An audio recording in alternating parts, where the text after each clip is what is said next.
Hi guys, welcome back. It's Misty at Gigi's Crib and Creche. If you're new here, thanks for stopping by. I hope you have fun. If you guys are old subscribers, hi y'all, how's it going? Hope your day was good. Mine was okay. Today we're going to change Little Miss Melody and read some more of Hagar's story.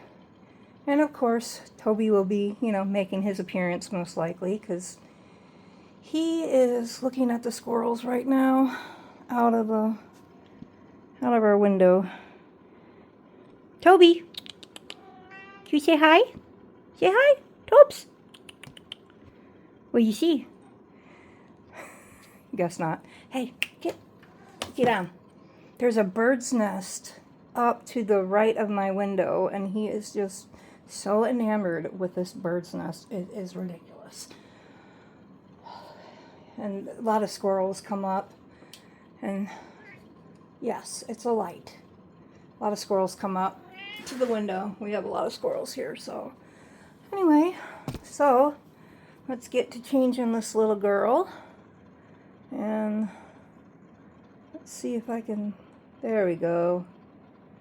I'm still working on this thing. It's all new to me. That should be good, I think. You guys can see her. Oh, y'all, today was actually a day. Hi, what are you doing? Yeah, today was quite the day, wasn't it? Can you move, please? Thank you. Appreciate it. Little silly boy. He always has to be right by me. He's so funny. If I go out, I'm gone for 5 minutes to go get the mail. He is complaining about it. It's hilarious. I'm gonna try to be filming more of him so I can make more shorts. He's so funny. Like, he's discovered, okay, so every time I've been in the shower, he's been kind of scared of the water or whatever. And but now he's figured out that the water isn't always on. So he goes, and it's so funny because I have a clear curtain and then I have my decorative curtain, right? And so he'll go and he'll just sit on the tub in between those two curtains like he's playing hide and go seek or something. It's hilarious. He's so funny. I was a little worried about him yesterday because he seemed very docile the last couple of days, and I don't know if that's because I just not letting him have catnip, but he is FIV positive, which is like feline immunodeficiency virus, and it's kind of like HIV in humans, but it's only transferable. Like, let's say he got into a fight with another cat and they both bled, and that's the only way another cat can get it. So it's not like he can't have like cats or other animals around him, and it's just for cats. It's, he can't give it to a dog. If he and a dog got in a fight, the dog would be fine. But when I got him from the Humane Society and brought him home, he was sick for months. So, of course, and I thought he was going to die. So, of course, I am just terrified he's going to get sick again. And this is Melody. I do not know what sculpt it is. Lisa, do you know what sculpt this is? But this is my first doll from Lisa. Her name is Melody. I love her hands. She's got just such delicate little hands right there. Such little hands. You can hold on to them. She can hold on to a pacifier. And her little legs and feet. Oh, you got some little fuzz on your feetsies from your sockies. Well, we'll have to get rid of those. Let's clean your toes off. It's the only thing I had within reach. Let's put your socks on, because it is cold in Wisconsin today.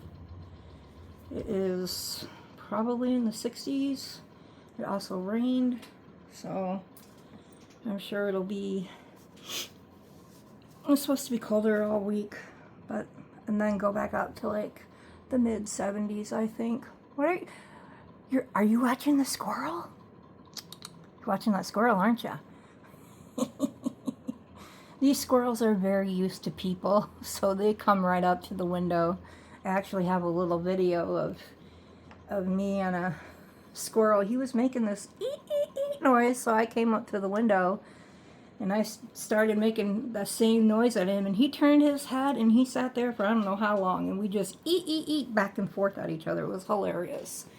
When I lived in Wisconsin before, at a house with my parents, there was a squirrel in the backyard, and because they like to come eat out of the bird feeders, because we had a lot of bird feeders, because there's a lot of really pretty birds in Wisconsin, especially like cardinals. Oh man, cardinals are so pretty.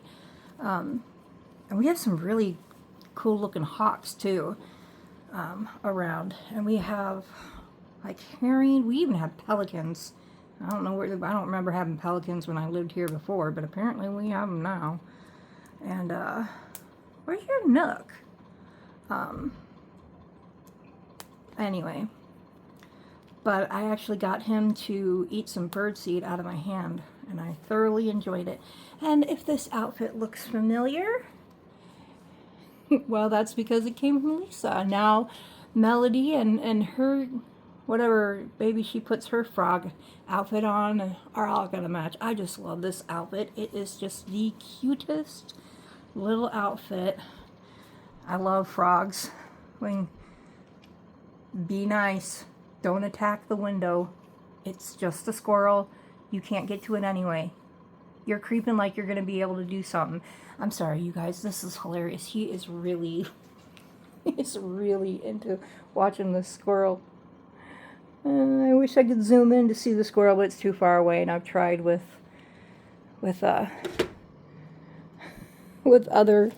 I've tried to just get a video, and the screen doesn't work. It doesn't gets in the way when it's darker outside, apparently. So anyway, but I just adore this outfit. It's so cute. And I was going to put a little green hat on her, but I thought today, since her hair is so cute, I would just put a little pink bow on her, because little girls should wear bows, right? Right? Oh, look at you. How cute is that? I need to pierce your ears too. I have the earrings. I have the earrings to do it. You know, I still don't understand. Like, this is the size of a normal baby. Why do they make even the baby bows big? Oh, there he goes. Hey, Toby, you want some cat grass? Come here. You want cat grass? Yeah, come here. There you go. There's your cat grass. He, you guys, is such a diva. Oh my, sorry. Oh my gosh, he is such a diva. Yesterday, I was at my desk. I love Highland cows. I just adore Highland cows. I love them so much. They're coming out with a new, I'm such a kid. They have a for real, I don't know if you know what for real pets are, but a couple years ago they came out with a goat. Well, this year, and they're already like sold out. You have to pre-order them. So the chances of me getting one this year are very, very small. And they'll probably be very expensive. But they came out with a Highland cow one. Like, I know I'm 48. I want the Highland cow. just because it's cute. So, what? But anyway, he's such a drama. There he goes. Going cray-cray. He was such a drama queen last night. Or king, I guess. I had to literally pick the blades of grass out of the pot, wrap them up into little pieces so I could feed them to him, because he was too lazy to actually put his head into the flower pot and eat the grass himself. So, and I often wonder, you know, my window's wide open. Maybe I should quiet down a little bit, but my window is open and everybody else's is too, because, you know, it's not hot. And I often wonder if people think I'm talking to myself. So if anybody ever asks me, I'm going to have to tell them, if you hear me talking to nobody, I'm not talking to nobody. I'm talking to the internet. So, but isn't she, oh, she's just so cute in this. She's a great baby to pose. Great baby to pose. You know, like this poser holding her little, you know, you could just wrap her up in a blanket and wherever her nook is, wherever it went, you know, she just looks so content just to sleep. She's a lazy girl like her mama. Yeah, she likes to sleep a lot like her mama likes to sleep. Yes, yes, mama likes to sleep a lot, doesn't she? Except at night. And once that sun goes down, then I am wide awake. I should have been, I don't know, should have had a third shift job. But I used to deliver pizza, so that was often late into the night too. So anyway, so yeah, bye-bye guys. I'm going to go back to sleep because I am tired. So bye-bye everybody. All right, I'm going to put her down and I'll be right back.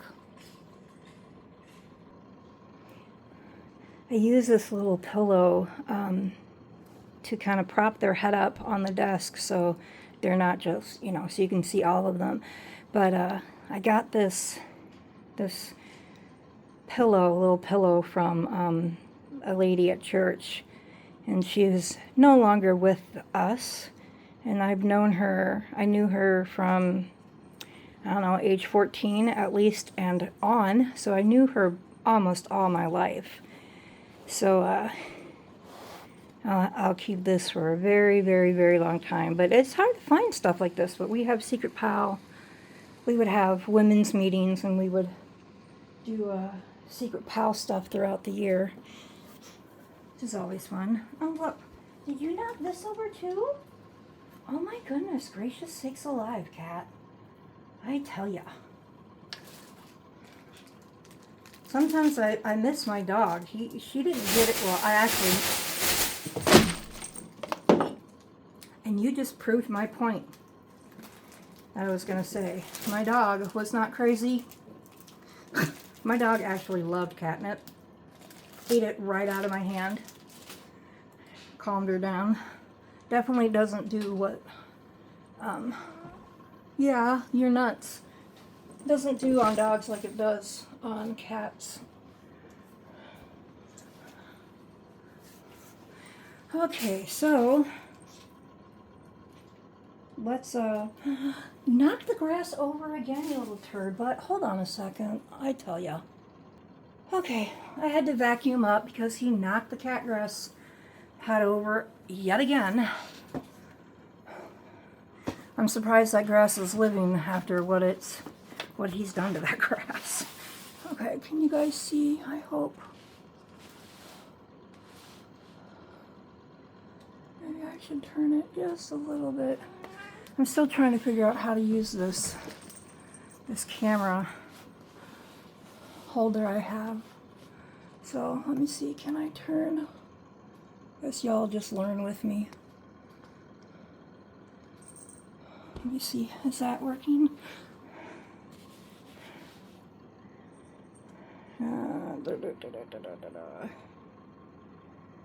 Sorry, I know this is probably not very fun, but I guess you guys will just have to be with me on my journey on trying to figure out how to do this stuff. So, okay, let's see, where were we? We were talking about Hagar. So, let's see. We were talking about the difference between the law and then Paul preaching salvation. And let's see, in 1 Corinthians, Paul talks about the miraculous rock from which the Hebrew people drank when in the wilderness. Let's see, and for early Christians, Christ and his truth appeared symbolically everywhere in the scriptures. Let's see, in later Christian writings, Hagar came to mean bondage, not just to the law, but to the entire sinful condition of humanity, the city of this world.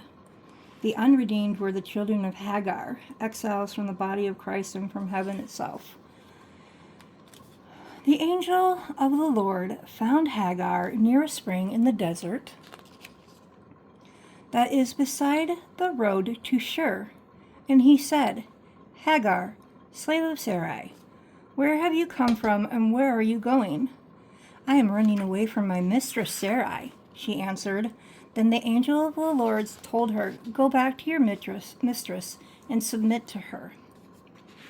The first thing to note here is that if the angel of the Lord asks you where you're going, it's a sure bet he already knows. But God always gives us an opportunity to be honest with him. Think about the first question God asks in the Bible. Adam, where are you? In much the same way, the angel here asked Hagar, inviting her to be honest, which she was. But God's answer was not an easy one. God told her to go back, to give up her hard-won freedom. How much Hagar must have wanted to shout no. The thought of going back must have been unbearable. And then came the difficult words that none of us ever wants to hear. Humble yourself. With a seemingly impossible, painful thing God was asking of her. This is the first appearance of the angel of the Lord in the Bible. And this mighty angel doesn't come to a king or to a priest, but to a pregnant slave girl who is alone and cowering in fear in the wilderness. She had no defender or encourager in this world, and yet the God of heaven wanted Hagar to know that he saw and heard her in distress. The angel tells her that the Lord has heard of your misery in Genesis 16:11. This must have been astonishing news for more than one reason. For one thing, Hagar was not of Abraham's family. She was Egyptian, not even from Abraham's home of Ur. She probably didn't even speak their language all that well. And there's a good chance she did not worship the strange and singular God they worshipped. Why would that God care about her? But he came to her. In her fear and her desolation, he saw her. So, who was it Hagar saw exactly? After the angel of the Lord told her to go back to Sarah, he delivered a promise. He gave her a message, using words that, for a Christian, echoed the words spoken by another, much later, angel. You are now pregnant, and you will give birth to a son. You shall name him Ishmael. But when the visitation was done, what did Hagar say? As far as she was concerned, she had a direct and unmediated vision of God himself. She even gave God a name, the first person in the Bible to do so. She gave this name to the Lord who spoke to her. You are the God who sees me. For she said, I have now seen the one who sees me. She said that the one who appeared to her was El Roi. I think that's how it's said, which means literally, the God of seeing. God had seen her, and she had seen God. Hagar had been perfectly seen and known. Think about what that must have meant for an enslaved woman. How many eyes had looked right past or through her in her life? Visitors to Abraham's tent? People in the slave market of Egypt? She would have been no more than furniture to them, something people glanced at and then away from. She was used to being unseen, but this God was not like that. God looked right at her, and for the first time in her life, Hagar was seen. An experience like that might have had made it possible for her to go back to Sarah. Once you have looked into the eyes of God and seen him looking back at you, even the impossible can seem doable. In the passage just before this one, God appears to Abraham and seals his covenant with him. The Bible tells us that God came to him in a vision, and that Abraham heard the voice of the Lord. Genesis 15:1. Their covenant was sealed, but in Hagar's case, God appeared and offered his love and compassion. He gave her what she likely wanted and needed most, someone to see her as she truly was. The knowledge of God stayed with Hagar in her second trial too, a time when the power of his words must have served as some comfort when things went from bad to worse. After Sarah was finally granted her child, Isaac was 3 years old. Hagar was sent away in a more formal sense, the Bible's language suggesting a deliberate action that may have stripped away Hagar's identity, her inheritance, and likely her hope. It did her no good that she was the mother of Abraham's firstborn son. Once again, the father of her child failed to defend her. Abraham had God's assurance that Hagar and Ishmael would be fine, but the Bible doesn't tell us if he shared that assurance with Hagar. She was sent off into the punishing desert with the bare minimum of supplies, and it wasn't enough to sustain the two of them. Hagar was quickly out of options. When the water in the skin was gone, she put the boy under one of the bushes. Then she went off and sat down about a bow shot away, for she thought, I cannot watch the boy die. And as she sat there, she began to sob. Genesis 21:15-16. In one of the most heart-wrenching passages in Scripture, Hagar acknowledges that watching her son's death will be the final grief she cannot bear. She despaired. Everyone had abandoned her, and she could no longer keep her son safe from a world that had no use for a slave woman's son. Many of us are fortunate enough to live in a world where we don't have to fear every day for our children's lives or safety. We tell ourselves that we have made them safe, that the trappings of the middle-class life can keep them safe. If we are privileged enough, we enroll them in good schools, take them to good doctors, and keep a close eye on their activities. All too often, though, we fail to consider the anguish of mothers who can't do these things for their children, the poor and downtrodden in this world. These basic safeguards are often unattainable. For those mothers whose children face hatred and discrimination, safety is often impossible to guarantee. And the truth is, all of us are all one terrible, unimaginable catastrophe away from being in Hagar's shoes. But God was not done with Hagar. God heard the boy crying, and the angel of God called to Hagar from heaven and said to her, What is the matter, Hagar? Do not be afraid. God has heard the boy crying as he lies there. Lift up the boy and take him by the hand, for I will make him into a great nation. Genesis 21:17-18. God reached into Hagar's despair and sent an angel to speak gentle and comforting words to her. The angel said to her the words that angels say again and again in the Bible, Do not fear. These words are said by an angel for the first time in the Bible when they are said to Hagar. The same words an angel says to Zechariah and to Mary, to Joshua and to the woman at Jesus' tomb.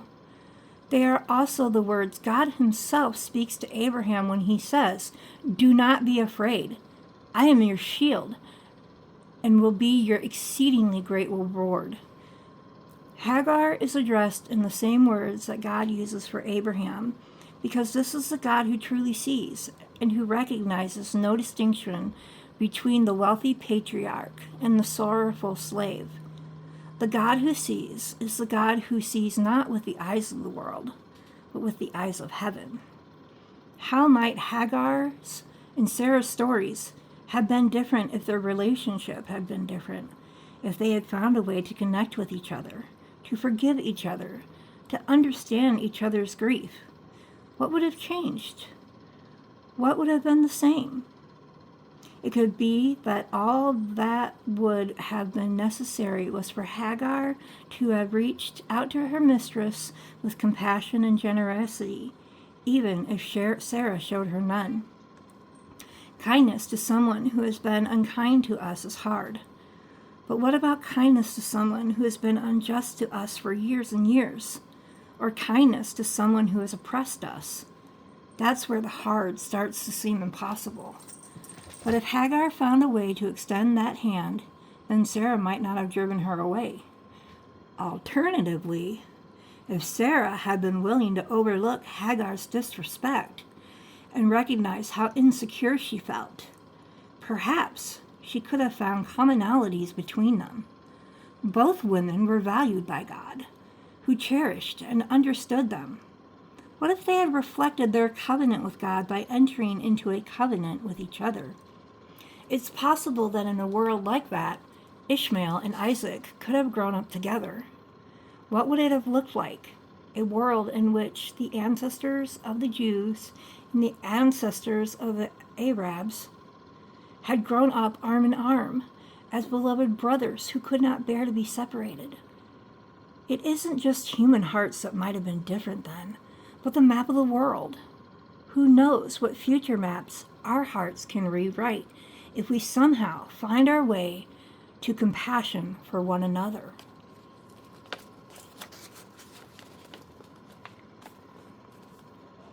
And next time we will be just doing some of these study questions and talking about maybe what our viewpoint on the whole situation is. But these questions are to, I don't know, just maybe review the story. I don't know. We'll see when we come tomorrow and talk about the questions. And again, the book is The Women of the Bible Speak, The Wisdom of 16 Women and Their Lessons for Today by Shannon Bream. So that was our story of Sarah and Hagar. And we'll go over the questions tomorrow. I hope you guys have had a really good day. I hope the weather's nice, or I hope the weather is what you want it to be. I'm happy that it was an overcast day because it rained off and on, but you know, it's not 80 degrees, so I'm happy about that. You guys, look at this cat. I mean, seriously. Toby, get down. What is wrong with you? You are such a nut. Toby, say bye-bye. Say bye-bye. Say, hey, don't forget to like, share, and subscribe. And y'all have a great evening. And hopefully I'll get better at speaking the more I do this. Not real good at coming up with the words out of my mouth. But hopefully y'all have had a great day. And I will see y'all tomorrow. Have a great night. Sleep well. Keep your head up. And your faith is strong. Bye, y'all.